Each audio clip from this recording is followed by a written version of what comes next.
বন্ধুরা, তোমরা সবাই ভালো আছো তো? আমরাও ভালো আছি, তোমরাও ভালো থেকো। তোমাদের জন্য অনেক অনেক ভালোবাসা রইল শৈলবালা রান্নাঘরে। আজকে দেখুন আমি সরের ঘি করে আপনাদের দেখাবো। একদিন মাটার দেখিয়েছিলাম। এই যে সর নিয়েছি, সরটাকে ভালো করে এই যে ঘেটে নিয়েছি, দেখুন।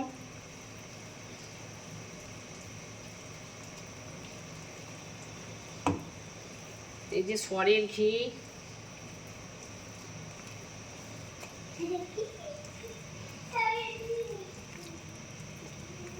দেখুন পুরো মাখনের মতন।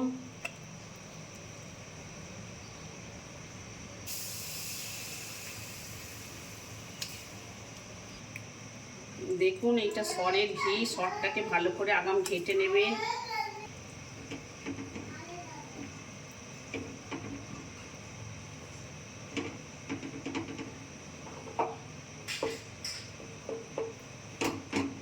আপনারা এরকমভাবে সরকে জমিয়ে 5 দিন 6 দিন হয়ে গেলে রেখে দিয়ে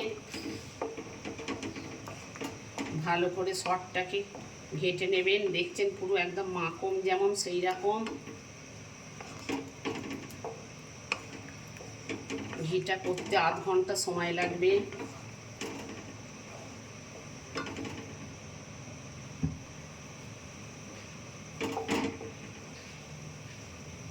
বন্ধুরা দেখুন,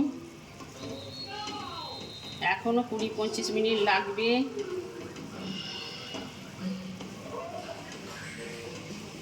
এই যে নাড়বেন, নালে তলায় পড়ে যাবে।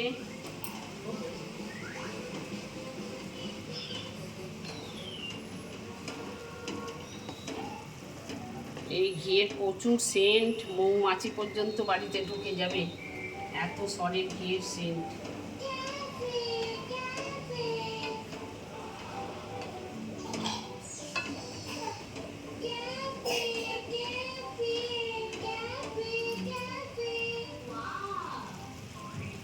বন্ধুরা দেখুন, এই যে এটা ভেতরের এটা সরের যে একটা পরে, এই যে দেখুন এই যে লাল মতন হয়ে গেছে। লাল মতন হয়ে গেলে আপনারা নিভিয়ে দেবেন গ্যাসটা। আর সরটা 3 দিন 4 দিন রেখে, একদিন ঘেটে আপনারা রেখে তারপরে ঘিটা করবেন।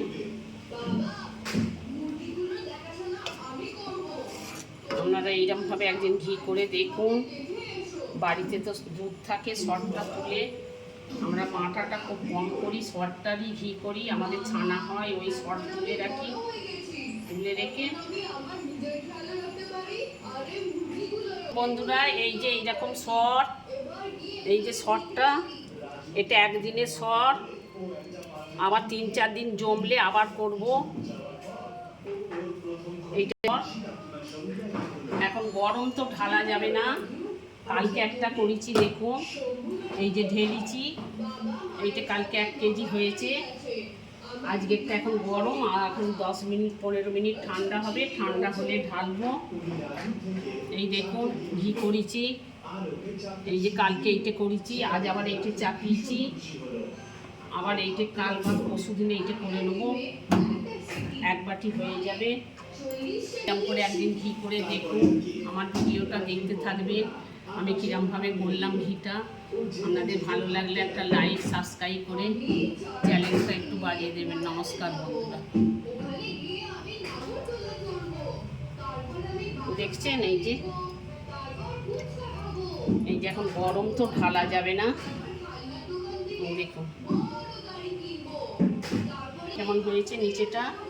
এই যে নিচেটা একটু লাল হয়ে যাবে। এইরকম লাল হয়ে গেলে তবে ঘিটা বন্ধ করবে।